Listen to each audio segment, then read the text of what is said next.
So today is, the last class of the series, and we'll be talking about death meditation. Um, but then I also, before we got into that, I just want to kind of just talk about some general, like, kind of practice advice about how to manage your practice going forward. And I'm getting this mostly from Shinzen's work um of rhythms of practice, I think is what it's called. So I just want to kind of go over these like kind of broad categories of practice and kind of how to organize your practice. So, there's retreat practice, and I strongly recommend retreat. Also, there's lots of online retreats. Many of them are really good. I give some online retreats, so you can check on my website. So keep that in mind. There's absolutely something special about doing in-person retreat, where it's like residential, but web online retreat will do it if that's all that can be done. So I want to mention that. Also, I want to just reiterate, there's formal daily life practice, formal seated practice, but then don't forget your informal practice. The idea of micro hits, just like on a dime, you just do a hit of your practice, and then also the idea of background practice. So, background practice is like, oh, okay, you're talking to your boss, and there's a bunch of thoughts arising, and then there's resistance, and then you're like, oh yeah, you know what, I can just relax this just a bit. I can employ a bit of this don't know mind and just kind of have a little bit of, in a sense, a soft gaze on him or her, and just kind of take it in. So that would be an example of a background practice. And then let me say this, and I think that this is important, and I think this is underappreciated, that retreat, then formal practice in daily life and informal practice in daily life, they're actually not substitutes for one another. And it's not like just retreat is just more formal practice. No, retreat is actually a different beast. Also, informal practice. Sometimes people think, oh, informal practice is not important. No, I disagree. I think informal practice is extremely important. And in a way, with informal practice, so you really force the results in a certain sense. So in your formal seated practice, you kind of build this we'll call it a dharmic engine, or a dharmic, your spiritual metabolism.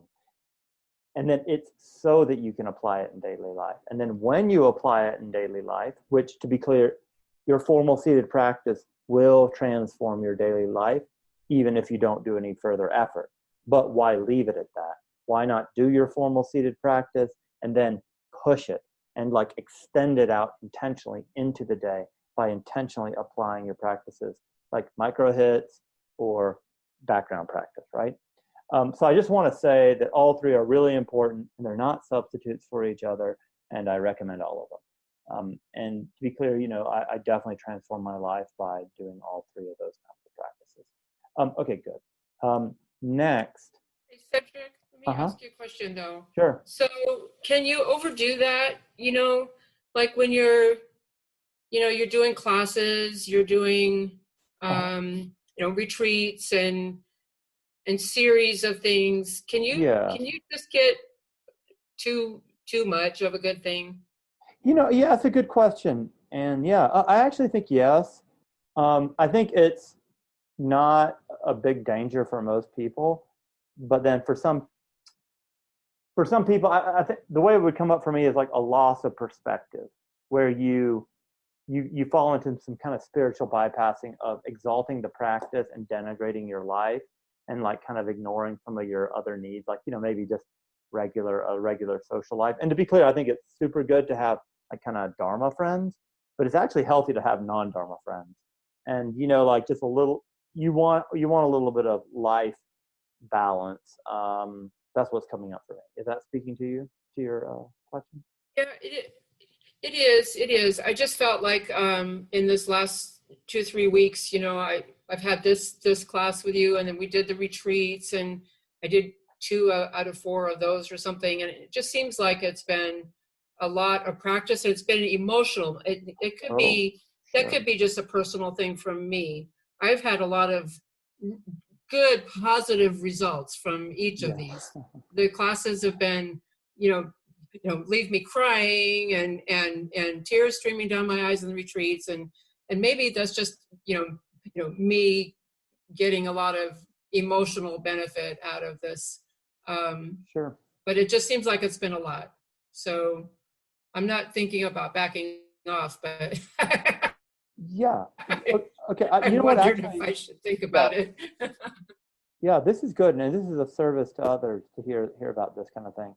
To be clear, the practice really can be discombobulating and destabilizing at times. And for me, something that's really worked well is doing walking meditation, and then also just sometimes doing just walking a lot. And then the other thing is just having, a significant other or a close friend, or even like if need be a psychotherapist or something that you can just go and unpack things with and be like, oh my God, I'm so screwed up right now. Like, oh,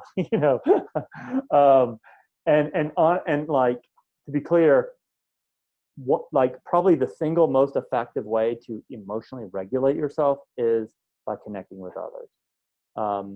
So that's something to be said. And then, you know what, this is just kind of incidental. I didn't exactly think to mention this, but like, I know I mentioned this resource to one person on the call already privately, but this is a link to like an Argentine like web search thing where you can find therapists. And in the case you don't have a lot of money, you can get like a therapist for like $15. And incidentally, that's already has the English language selected.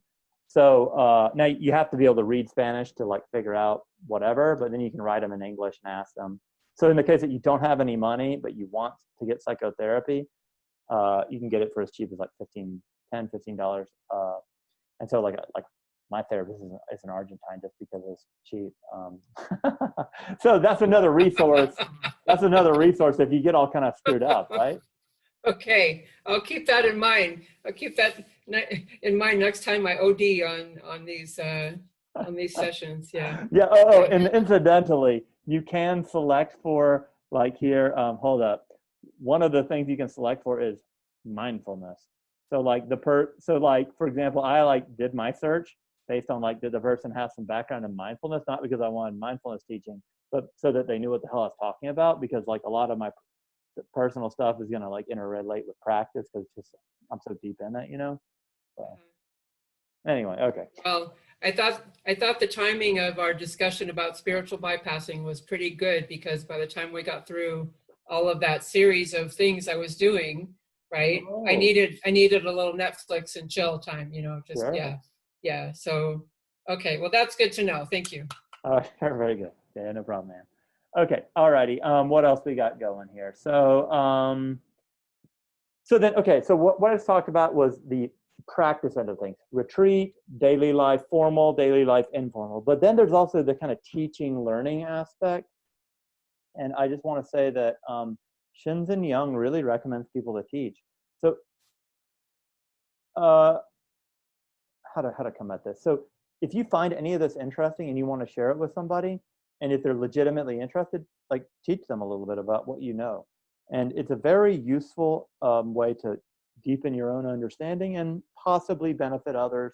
Although I think there should be some humility around maybe this stuff is not for everybody. I certainly went through like the fanatical, contagious proselytizing phase, which is rather annoying for friends and family. Anyway, but if somebody's interested, it's good to teach, and it's good for you to teach because the more actively you engage with the material, the more thoroughly you learn it. Also, I just want to mention, read Dharma books or spiritual related material, psychological material. Listen to talks and stuff. All this stuff is really, really helpful, and it gives this momentum to your practice that you can't really achieve without a little bit of that. And then also, I just want to say something about Sangha, community. So this class is obviously at its end. Incidentally, I am teaching another class. It's like it starts in like 2 or 3 weeks or something. Let me pull it up real quick. And it's kind of more of a beginner's class, but I think it would be nice. It just goes over Shinzen Young's like basic kind of unified mindfulness. and it'll be a good class, but I'll post it in the chat right now. So you can sign up for it. It's free/donation based as usual. But I just want to say that keep engaging with Sangha and community. Meditation is a little bit strange, and you need your experience normalized. So that's important. Oh, also, it's good to have like a formal teacher as well. That can be helpful for people. Well, no, it's helpful, I think, for any and everybody, but whether you follow through with it and do it is, it's a personal thing. So, okay, what else?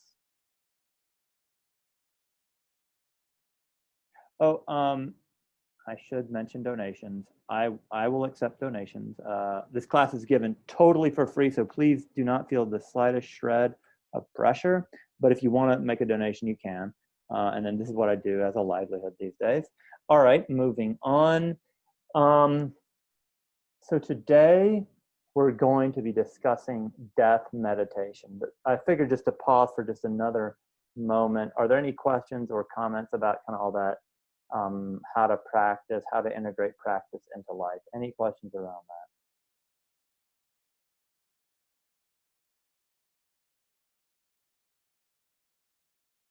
that? Okay, all right, so moving on. So today we're going to be doing a meditation on death. So, okay, let me say that I don't know much about death meditation. I've not done a whole lot of it. I just found the idea interesting. I heard about it. Well, I've heard about it off and on for years. But then, like, I don't know, 3 months ago, I was like, I'll learn about this and teach it. So I just want to be very clear that I'm not some sort of tremendous expert. Anyway. Okay, so firstly, death meditation is probably a little bit better to do it lying down, but doing it seated is also fine. I'm going to obviously remain seated, but so when we get into it, it's fine to lay down. So a little bit more about why we would want to do death meditation. So we are facing ignorance head on. The inclination is to ignore death, to think, oh, it's not going to happen to me. And ignorance is seen in many ways to be the biggest problem. At least according to Buddhism, it's the biggest problem in our lives. So we're really facing it head on in these death meditations. This is a quote, I think it's by Jon Kabat-Zinn. The wise die before they die. Fools wait to die when they die. Also, more about the benefits of this kind of meditation. It really gives a lot of perspective and wisdom. And I think actually doing death meditation helps very much with maturation. You kind of take a more adult view on life. I think it facilitates forgiveness and good interpersonal relations. At this place, Aham, where I learned that Me Too technique, another one of their little inquiries would be, is this going to matter 100 years from now? So, when you get upset, so like, is this going to matter 100 years from now? And so, in a sense, doing death meditation brings that learning home of like, hey, I'm going to be dead. We're all going to be dead. And so maybe I can kind of be a little bit easy going around all this. Okay, this is a quote from the Dalai Lama. There are two ways to deal with suffering and problems. The one is simply to avoid the problem. That's one way. The other way is look directly at the problem and analyze it. Make it familiar to oneself. So that's what we're doing here. We're looking at the issue of death. Also, this is an important practice for developing motivation to practice diligently. Okay, good. So, so here in a moment, I'm going to kind of start getting into the actual guidance. Are there any questions coming up right now or comments?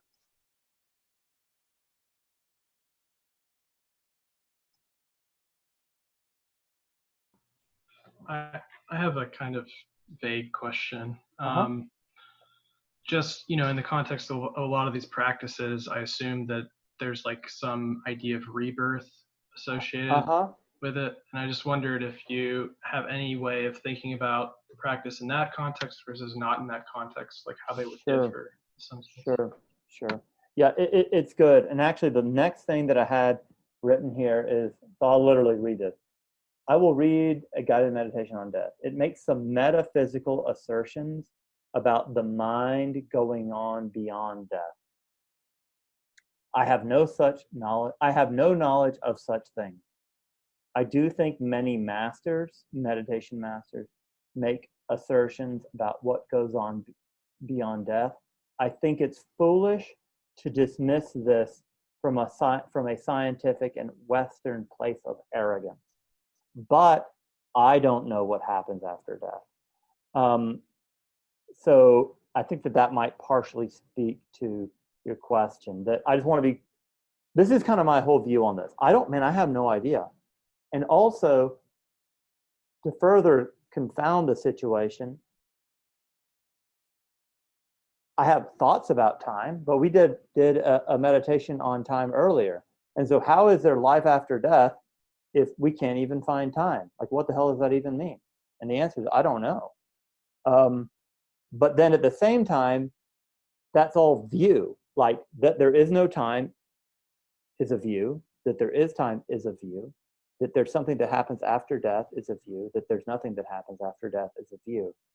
And so views should be held lightly, but then they shouldn't be entirely discounted, because that also seems a bit too, so it's kind of like this middle path. Yeah, what's coming up for you, Kevin? What are your thoughts? I agree with everything you said. I don't have any deep thoughts about it. I was just curious if there was any aspect of that belief that would come into this, Yeah. if it would change in some way how you would approach the practice if you didn't believe that or were agnostic about it. Yeah. Fundamentally, I'm like agnostic, but even like tentatively so. But what I really am is like, I'm respectful. There's a part of me that kind of like very slightly leans to thinking that there's something after death. But then, I know this. I'm really reticent to be like, oh, those people don't know what they're talking about. I'm like, those people probably know what they're talking about. I have no access to that. I admit that, and here I am sitting confused, reverently confused. Anything else coming up for people?